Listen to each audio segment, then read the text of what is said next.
तो जो doctrines of Jainism में कोर डॉक्ट्रिन्स है, ठीक है, उनके बारे में एक बार डिस्कस कर लेते हैं। थोड़ा सा कंसेप्चुअल क्लैरिटी होनी चाहिए, डीप में नहीं जाना है, ठीक है। हम यहाँ पर मतलब एंशिएंट हिस्ट्री पे पीएचडी करने नहीं आए, प्रीलिम्स के क्वेश्चन बनाने आए।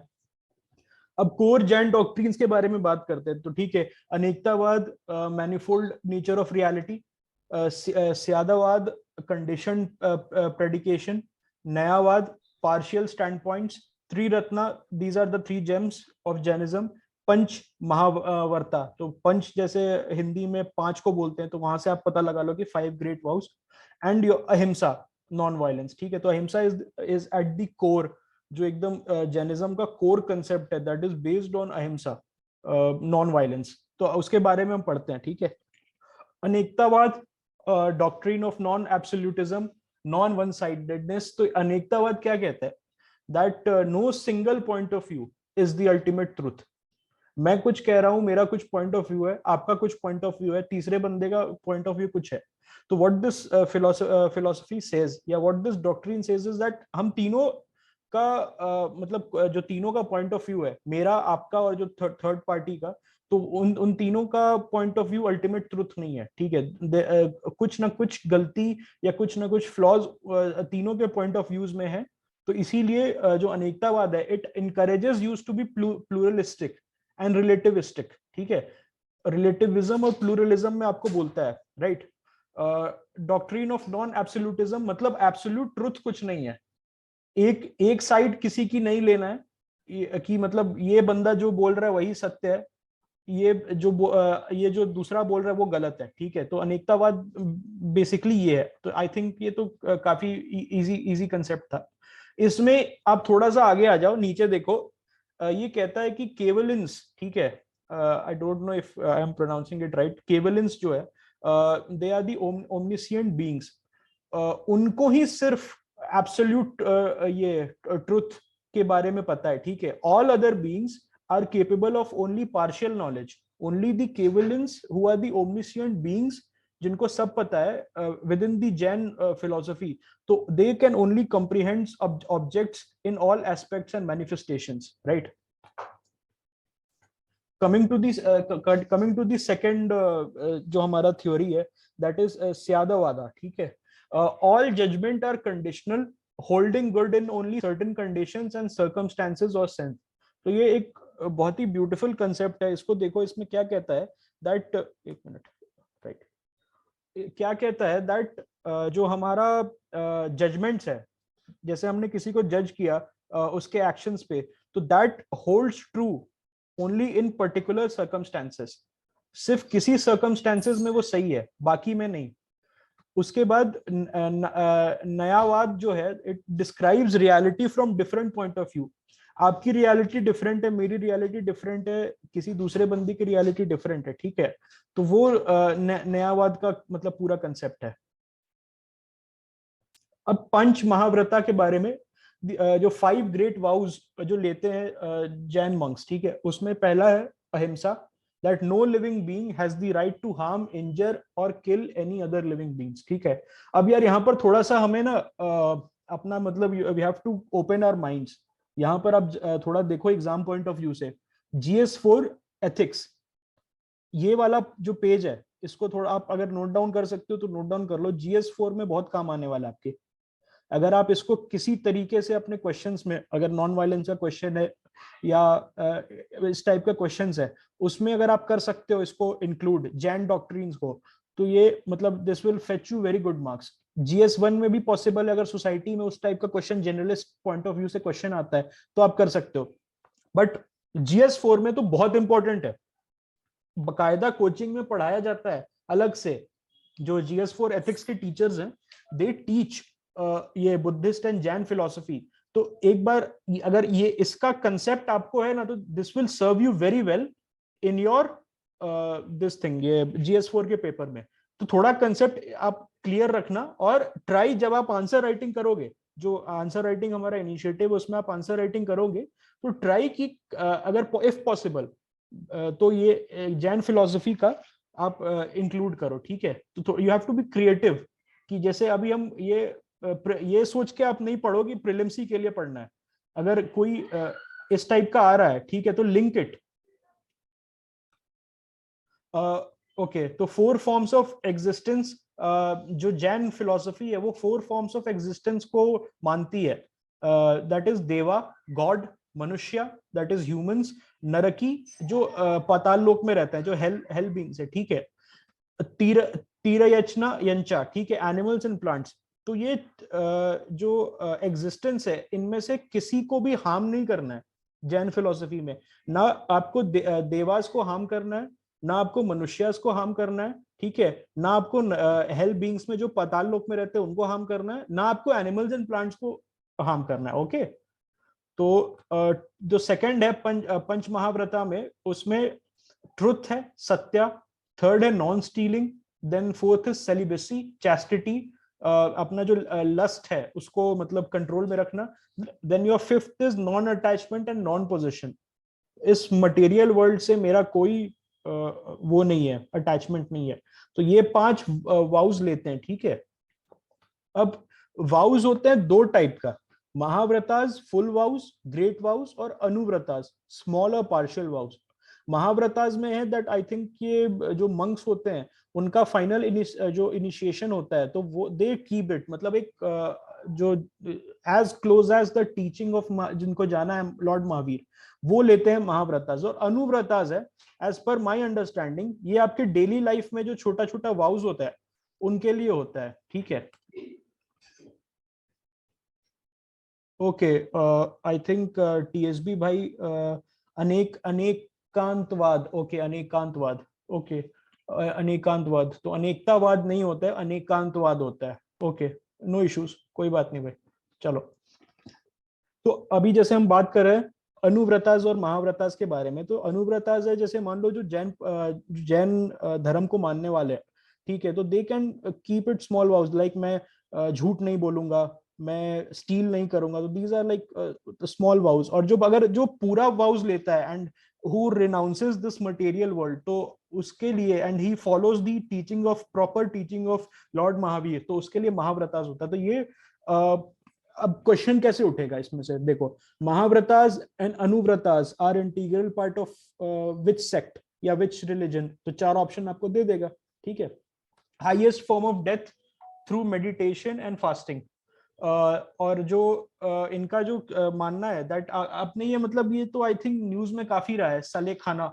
There was this girl in Gujarat, there was a 16 या 14 ईयर ओल्ड गर्ल थी गुजरात में, और उसमें she took the vow of death ये by fasting, by starving herself, और उसको साले खाना बोलते हैं। तो ये काफी मतलब वो किया था, ठीक है। इसमें मतलब एक काफी इंक्वायरी हुई थी, और ये एक फेवरेट टॉपिक था, मतलब उस साल इफ आई रिमेम्बर करेक्टली तो काफी न्यूज में चला था।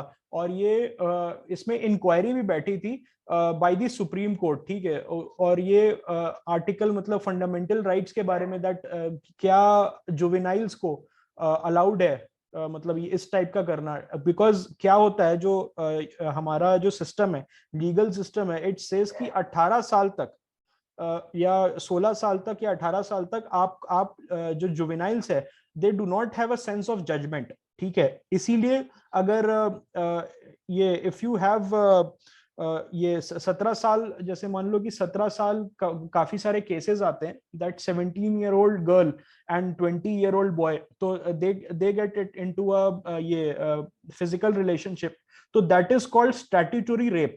अब स्टैट्यूटरी रेप क्यों बोला जाता है, बिकॉज जो गर्ल थी she was a 17 year old, और जो अकॉर्डिंग टू आवर ये political system, our legal system, as a 17 year old उसका जजमेंट अभी तक बना नहीं था। तो it was the responsibility of the 20 year old boy कि वो मतलब ये he does not establish physical relationship. तो उसी तरह से साले खाना में भी यही हुआ था कि वो जो लड़की थी 13 साल या 14 साल की, उसको मतलब जो बोला गया था कि वो अपने willingly she is fasting herself to death. लेकिन जो काउंटर पॉइंट था वो बोला था that she does not have a proper sense of judgement which is developed still, 13 साल की है, 18 साल के बाद करती तो दैट वुड हैव बीन ये। तो ये एक क्वेश्चन उस समय कंटेम्प्रेरी टॉपिक था, तो I think you would have to know. ये GS2 का क्वेश्चन है, राइट? ठीक है, फंडामेंटल राइट्स वगैरह का क्वेश्चन आता है। ओके, अब ये क्वेश्चन प्रीलिम्स, पिछले साल के प्रीलिम्स नहीं, सॉरी पिछले साल नहीं, प्रीवियस ईयर में प्रीलिम्स में आ चुका है, ठीक है। उसमें बोला था कि बुद्धिज्म और जैनिज्म में क्या क्या सिमिलर रहता है, तो ये थोड़ा सा आई थिंक ब्लर हो गया, तो मैं फिर से इसका वो भेज दूंगा आपको, बट अभी अभी के लिए थोड़ा मैं जूम करके आपको दिखा देता हूँ, ठीक है। अब बुद्धिज्म और जैनिज्म में क्या है, that both rejected the authority of the Vedas. जो बुद्धिज्म एंड जैनिज्म है वो वेदास जो हमने पढ़ा था आर्यन आर्यन एज में, जो वैदिक एज में, उसके बाद बुद्धिज्म और जैनिज्म आया, क्योंकि जो वर्ना सिस्टम था दैट हैड बिकम सॉलिडिफाइड। अब जो बुद्धिज्म एंड जैनिज्म है, दे बोथ रिजेक्टेड कि Vedas are the ultimate authority. तो ये क्वेश्चन आया था, अगर आप प्रीवियस ईयर देखोगे तो इनफैलिएबिलिटी क्वेश्चन इसमें भी आया था। ये आया था स्वामी दयानंद सरस्वती पे, जो हम मॉडर्न हिस्ट्री में पढ़ेंगे, उसमें भी ये पर्टिकुलर स्टेटमेंट था जो मैं अभी कर्सर से दिखा रहा हूँ। तो दिस स्टेटमेंट वाज प्रेजेंट वहां पर।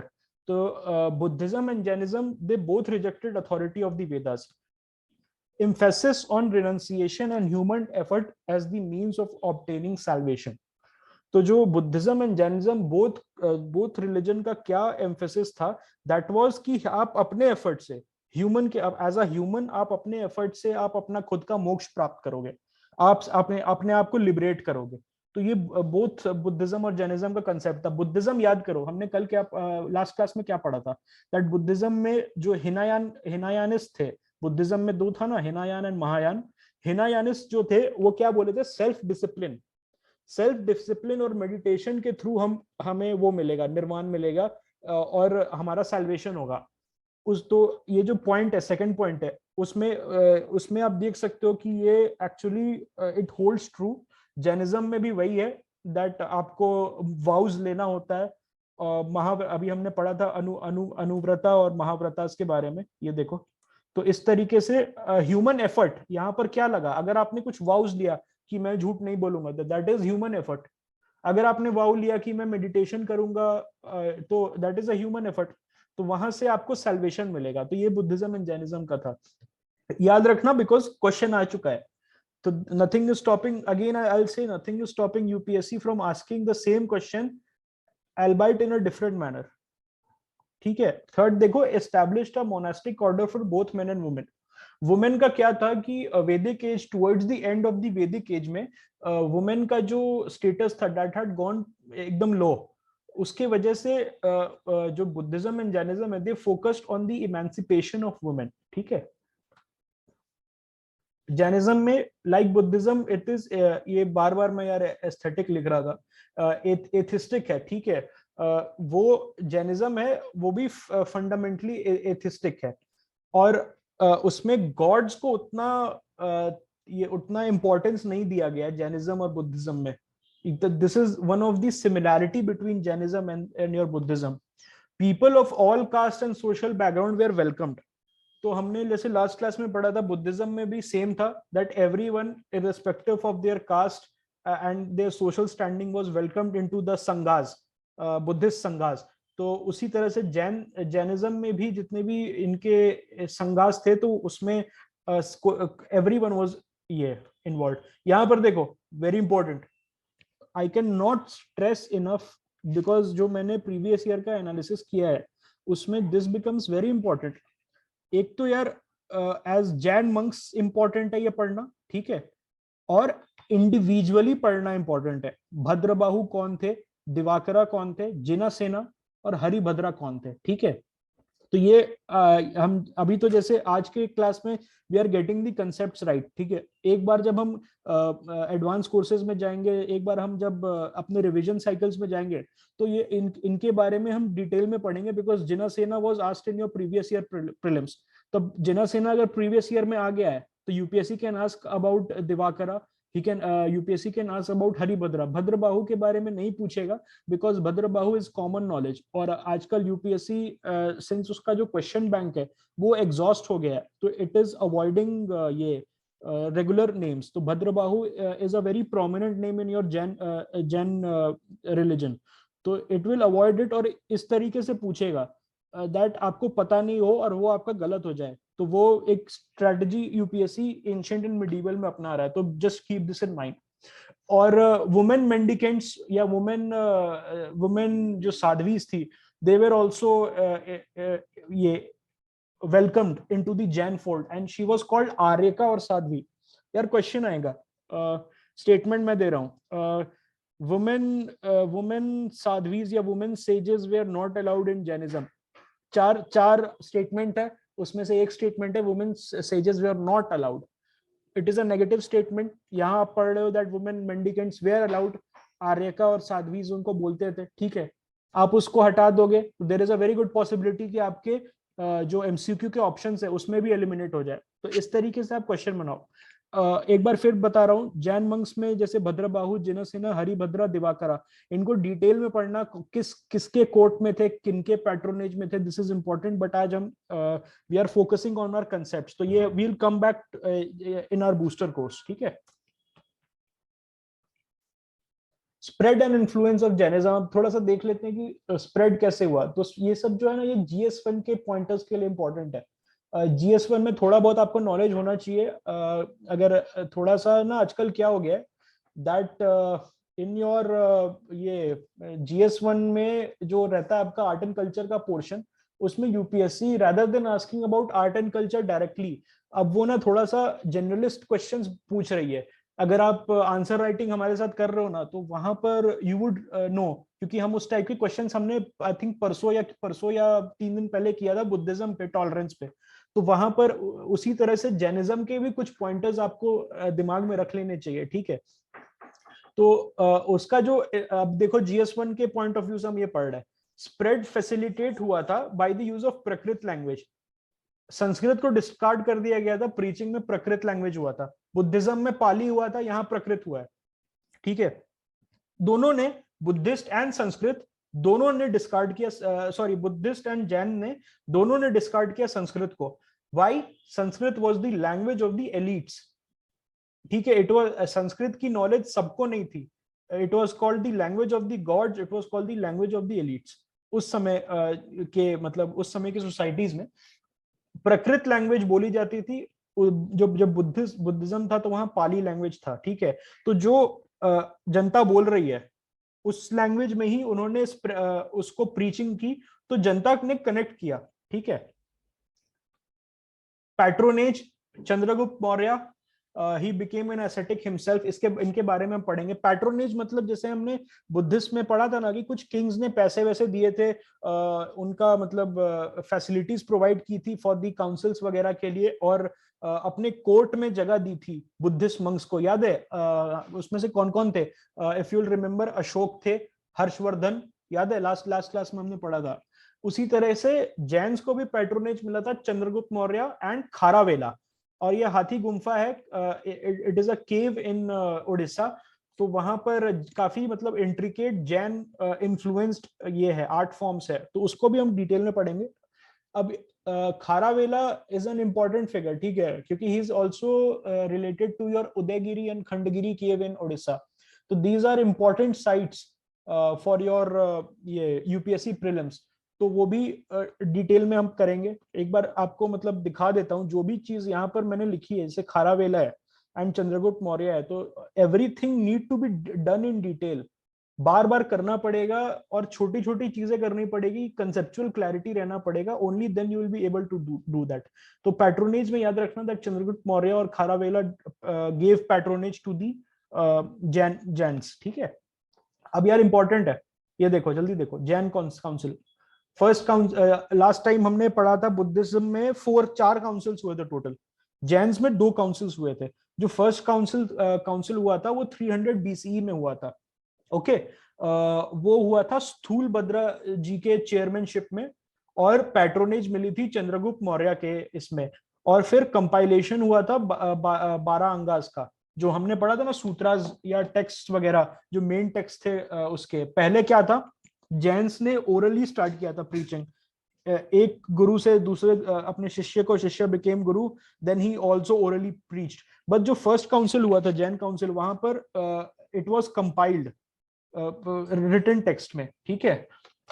अब जो सेकंड काउंसिल हुआ था, ये याद रखना कि इसमें क्या इंपॉर्टेंट है प्रीलिम्स के पॉइंट ऑफ व्यू से। स्थूलभद्र जी चेयरमैन, पैट्रोनेज किसका, चंद्रगुप्त मौर्य, और उसमें हुआ क्या था, कंपाइलेशन ऑफ 12 अंगास। ये ज्यादा इंपॉर्टेंट हो जाता है, चेयरमैनशिप और पैट्रोनेज किसके यहाँ पर हुआ था। अब यहाँ पर एक और चीज उठ सकती है, वेरी वेरी इंटरेस्टिंग। अब देखो क्या हुआ, 300 BC लिखा हुआ है ना यहाँ पर, फर्स्ट काउंसिल।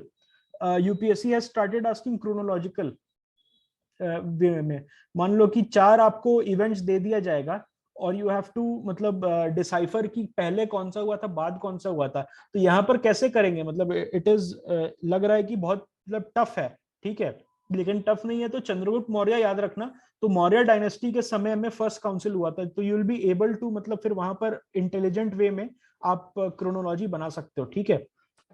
सेकेंड काउंसिल हुआ था 512 एडी में। ये हमने स्टार्टिंग में पढ़ा था कि ये शमा श्रमणा जी के चेयरमैनशिप में हुआ था, वल्लभी में हुआ था, गुजरात में, फर्स्ट पेज पे लिखा हुआ है। और फाइनल कंपाइलेशन हुआ था 12 अंगास के और 12 उपंगास के, ठीक है, जो उसके सब टेक्स्ट थे। 12 अंगास वे दी मेन टेक्स्ट और जो 12 उपंगास थे दे वे दी सब टेक्स्ट। अच्छा चलो, डिफरेंट स्कूल ऑफ जैनिज्म। तो आज जैसे मैंने बोला कि सिर्फ दिगंबर और श्वेतांबर का जो मेन है वो हम क्रक्स देखेंगे। एक बार when will graduate to the advance course, जब आपकी कंसेप्चुअल क्लैरिटी बन जाएगी, बेस फाउंडेशन बन जाएगा, and then will graduate to the ये जो एडवांस कोर्स है। तो एडवांस कोर्स में after doing that advance course फिर हम will graduate to previous year paper, previous year paper के बाद will graduate to MCQs of coaching institutes. तो फिर एक बार हम वो चारों कर लेंगे तो विल बी एग्जाम रेडी। लेकिन आज हमारा फर्स्ट स्टेप है, that is to get the conceptual clarity और get some facts related to the main facts related to the examination. Just a moment.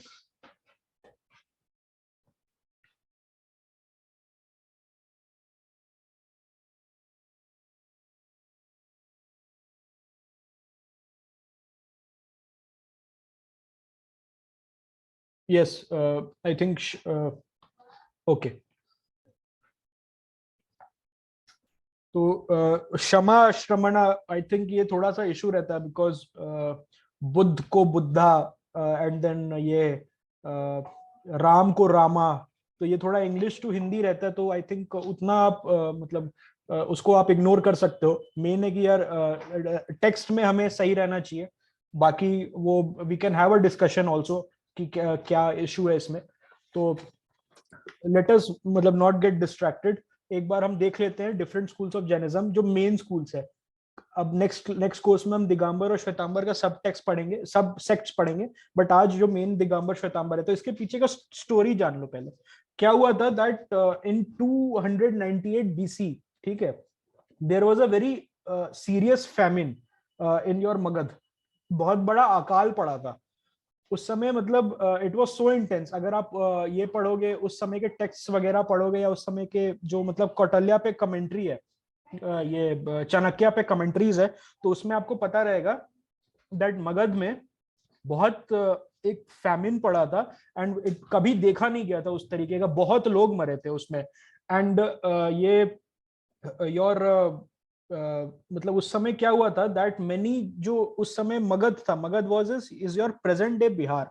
तो प्रेजेंट डे बिहार है, तो प्रेजेंट डे बिहार से ना बहुत सारे, जब फैमिन बहुत बढ़ गया तो अ group of monks they migrated south, ठीक है, कर्नाटक, जो आज आज के डेट में जो कर्नाटका है वहां पर चले गए थे वो। लेकिन a group of monks stayed back, बोले कि नहीं हम मगध से नहीं जाएंगे बट विल स्टे बैक जहां पर है, ठीक है। और ये जो गए थे साउथ में, कर्नाटका में, they return back after 12 years. 12 years में जब वो हो गया था, बिकॉज जो दिगंबर्स थे वो भद्रबाहु उनका लीडर, उनके लीडर थे, और भद्रबाहु माइग्रेट करके कर्नाटक में, जो स्थूल भद्रा जी थे वो जो लीडर थे, who was the leader of the Shvetambars, तो he stayed back in Magadh. तो जो जो लोग चले गए साउथ में वो दिगंबर में इवॉल्व हो गए, जो लोग रह गए मगध में वो श्वेतांबर में इवॉल्व हो गए, ठीक है। ये इसमें बहुत इंपॉर्टेंट है कि जो दिगंबर्स गए थे, जो अर्ली प्रोटो दिगंबर्स अगर हम बोले तो जो भद्रबाहु के लीडरशिप में साउथ में गए थे, उसमें बहुत एक प्रोमिनेंट नाम था, बड़ा नाम था। Can you guess it? That was Chandragupta Maurya himself. वो खुद चला गया था अपना राजपाट छोड़ के अपने बेटे को देके, and he gave the kingdom to his son, and he went there, और फिर वहां पर he starved himself to death. उनका जो हमने अभी पढ़ा था ना साले खाना, तो वही उन्होंने, he became a Jain monk Chandragupta Maurya, and he went to Karnataka, और फिर वहां पर एक प्लेस है, वहां पर जाके ही स्टार्व्ड हिमसेल्फ टू डेथ, ठीक है। अब जरा हम इसका वो कर लेते हैं साइड बाय साइड कंपैरिजन। जो दिगंबर्स है, सो दे आर कंप्लीटली मतलब नेकेड, और जो श्वेतांबर्स है दे एक वाइट कलर का एक कपड़ा अपने अपने लॉयन क्लोथ जिसको बोलते हैं, तो वो अपने अपने around they wrap around themselves, ठीक है। तो जो दिगंबर्स है, what they believe is that women lacks the body and the will to attain moksha, whereas the Shvetambars they believe that women can also attain moksha. तो ये जो थिंकिंग है that women can not attain moksha, इससे इनका कहना है that जो 19th तीर्थंकर या जिना है वो मालीनाथ है और वो मेल है, और जो इनका जो श्वेतांबर का कहना है that women can attain मोक्ष, तो इसीलिए जो 19 तीर्थंकर है वो फीमेल है, दैट इज उनका नाम मली है। तो दिगंबर में मलीनाथ बोला जाता है 19 तीर्थंकर्स को, और जितने भी 24 तीर्थंकर्स है all are male, whereas in your Shvetambar tradition 23 are male, और एक 19th तीर्थंकर है, दे आर योर ये मेल, ठीक है।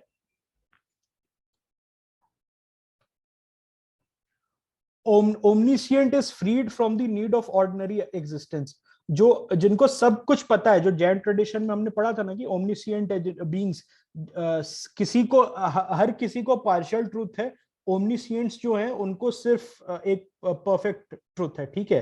तो उनका जो दिगंबर ट्रेडिशन में कहना है that once there is an omniscient, तो वो he is freed from the need of ordinary existence, खाना पीना सोना कुछ नहीं उनको चाहिए।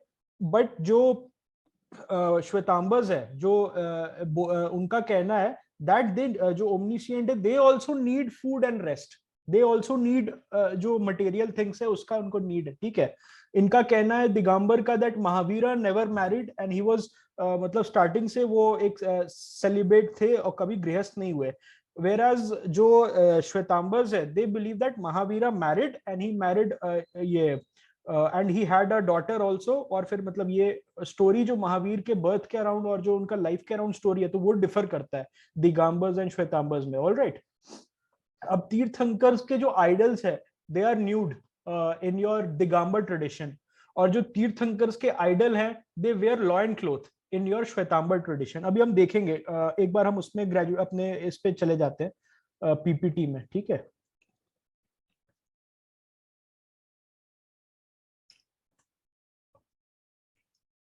ये आप देख सकते हो, ये एक दिगंबर मॉन्क है, उनका ये एक मतलब पोर्ट्रेट है, और ये श्वेतांबर मॉन्क है who is wearing a white cloth, ठीक है। उनके ये मुंह पे जो एक मास्क रहता है ताकि जो माइक्रो ऑर्गेनिजम्स हैं उनको भी हर्ट ना करे, मतलब this is the kind of dedication और this is the kind of penance that the Jain monks have, ठीक है। आपने अभी देखा होगा कि एक मतलब करंट अफेयर्स में भी है कि देयर वाज दिस अप्रोर, एक जो सिंगर है और ये म्यूजिक डायरेक्टर विशाल डडलानी जो हैं, उन्होंने एक कमेंट कर दिया था, जैन बहुत फेमस जैन मंक थे, दिगंबर जैन मंक थे, उनके ऊपर। तो अगर आपने वो फॉलो किया होगा तो फिर वहां से आप मतलब बहुत अच्छे से याद कर सकते हो। तो काफी एक अप्रोर हुआ था, और फिर वो जो music director Vishal Dadlani he had to apologise, और फिर उन्होंने अपना ये बाल भी अपने हटा लिए थे एज अ सॉरी, ठीक है। अब ये देखो जैन जो जैन का जैन जो मेन उनका वो है जैन्स का इम्पोर्टेंट आर्किटेक्चर और जो इम्पोर्टेंट प्लेसेस है उसमें से एक दिलवारा टेम्पल यहाँ पर अगर आपको दिख रहा होगा टुवर्ड्स राजस्थान के साउथ में, ये माउंट आबू में। तो Dilwara temple is very important, ठीक है। अगर GS1 में आर्किटेक्चर में क्वेश्चन आ सकता है, वो भी हम डिस्कस करेंगे डिटेल में, बट अभी के लिए जैसे आज कंसेप्चुअल क्लैरिटी ही हमने देखा है, तो दिलवारा टेम्पल आप देख लो। गोमतेश्वरा, आपको याद होगा एक बहुत फेमस एक स्टैचू है, बहुत बड़ा एक स्टैचू है, उस पे ये डालते हैं दूधाभिषेक होता है, ठीक है। एंड दैट इज मतलब काफी सालों में एक बार होता है। That Jains they go to south Karnataka में जाते हैं, और जो वहां पर गोमतेश्वरा में जो स्टैचू है, फिर वहां उसके ऊपर में वो डालते हैं, ठीक है। They pour milk on the statue of, I think Bhadrabahu का वो स्टैचू है। तो गोमतेश्वरा इंपॉर्टेंट हो जाता है, दिलवारा इंपॉर्टेंट होता है। यहाँ पर गुजरात में ना एक जगह है गिरनार, तो Girnar is also a major Jain site, और वो क्वेश्चन आ चुका यूपीएससी में, यूपीएससी प्रीलिम्स में। It was a question in 2020 prelims, अगर आप देखोगे तो वो भी इंपॉर्टेंट है। तो वो हम डिटेल में कर लेंगे सारे, गोमतेश्वरा कर लेंगे, दिलवारा कर लेंगे, गिरनार कर लेंगे, ठीक है। भिलसा एक जगह थी, वो भी आया था, तो वो भी हम कर लेंगे, ठीक है। ये कर लिया हमने। अच्छा, अब देखो जैन हमने स्टार्टिंग में किया था ना कि places related to birth place, ये भगवान महावीर, जैसे क्वेश्चन आया था यूपीएससी में फॉर योर ये फॉर बुद्धा के लाइफ से रिलेटेड के लिए प्रीलिम्स में क्वेश्चन था, उसी तरह से आप देखो तो जैन टेम्पल इन वैशाली, वैशाली याद रखना, वो बर्थ प्लेस था महावीर का, तो ये वैशाली में टेम्पल है। और ये पावापुरी में, जहां पर उनका ही पास्ड अवे, तो पावापुरी जैन टेम्पल, ठीक है। तो ये this is also in Bihar, both of them are Bihar. तो फिर ये 3 प्लेसेस इंपॉर्टेंट हो जाता है, वैशाली जहां पर उनका बर्थ हुआ था, देन जहां पर उनको इनफाइनाइट नॉलेज हुआ था, ठीक है, second one, and the third one is your Pawapuri जहां पर ही पास्ड अवे। तो चलो अभी के लिए मतलब जो कोर कंसेप्ट था जैनिज्म का, आई हैव गिवन यू जितना मतलब मुझे लगा कि सही है, ठीक है। उसमें उसमें भी हमें अब डिटेल में जाना होगा, उसके लिए बूस्टर कोर्सेज रहेगा। एक बार वील गेट थ्रू, एक बार महाजनपद और मौर्य डायनेस्टीज वगैरह ये सब खत्म कर लेते हैं, तो वील अगेन कम बैक, हर टॉपिक पे हम आते आते रहेंगे, ठीक है। तो एक बार सम कर लेते हैं कि क्या है, तो attempt the post lecture quiz, I think 2-3 question है, ज्यादा नहीं है जैनिज्म पे, तो वो आप कर लेना, अभी मैं भेज देता हूँ टेलीग्राम ग्रुप पे। सिलेबस कंप्लीट हो जाएगा दिसंबर लास्ट वीक में, रिवीजन हम स्टार्ट कर देंगे फरवरी से। एक्स्ट्राऑर्डिनरी एफर्ट बोथ साइड से नीडेड है, it is not even 1% of what is needed. मैं बार बार बोल रहा हूँ, आज हम आए, ये मत सोचना कि दैट मतलब अब ये दिस इज इट, जैनिज्म हो गया। भाई अंदर जाना पड़ेगा, you have to go inside, अगर हमें क्वेश्चंस लगाने हैं तो, ठीक है। मल्टीपल टाइम्स मेरी ड्यूटी है, मैं आपको बुलाते रहूंगा, जितना मैं पढ़ूंगा, जैसे लास्ट टाइम बोला था, जितना मैं पढ़ूंगा उतना मैं आपको देता रहूंगा, जो नोट्स मेरे बनेंगे वो आपके नोट्स हैं, ठीक है। बट आपकी ड्यूटी है that every time I call you, तो बस आप आके ज्वाइन कर लो और सुन लो, ठीक है। I can guarantee you 100% hits on 28 मई 2023, 28 मई को अपना टेंटेटिव प्रीलिम्स का डेट है। अगर आप ये कर लोगे, ठीक है, आई डोंट थिंक कि कोई भी एंशिएंट एंड मिडीवल में दे पा रहा है, बिकॉज एंशिएंट एंड मिडीवल में आप देखोगे तो मैक्सिमम जो कोचिंग्स वगैरह है, तो वो स्किपिंग वाला इनका टेंडेंसीज रहता है। तो आई कैन गारंटी यू कि जिस तरीके से मैंने सोचा है, अगर आप उसको कर लोगे, हमने क्या सोचा है, बूस्टर कोर्सेज सोचे हर टॉपिक के, अभी जैसे बुद्धिज्म जैनिज्म हमने आज हमने फाउंडेशन लिया है, उसका हम डिटेल में जाएंगे, अंदर तक जाएंगे कि क्वेश्चंस प्रीलिम्स में कैसे बनेंगे, मॉक क्विजेस होगा, we'll do revisions, not once not twice, मतलब मल्टीपल रिविजन्स, याद करवाना होगा, मतलब ये भी ड्यूटी मैं लेता हूं कि आपको मैं याद करवा दूंगा एग्जाम से पहले। और फिर हम रियल टाइम में प्रीवियस ईयर पेपर का एनालिसिस भी करेंगे एंशिएंट एंड मिडीवल का। आपकी रिस्पॉन्सिबिलिटी है to share it with as many people as possible, and we'll look like this जब हमारा सिलेक्शन हो जाएगा। कभी भी सिलेक्शन हो तो हम ऐसे ही दिखेंगे, ठीक है। अब मैं स्टॉप कर रहा हूं, और हमारे पास आई थिंक 2-3 मिनट है, तो अगर आपके पास आपकी कोई क्वेश्चंस वगैरह है तो you can unmute yourself and you can ask.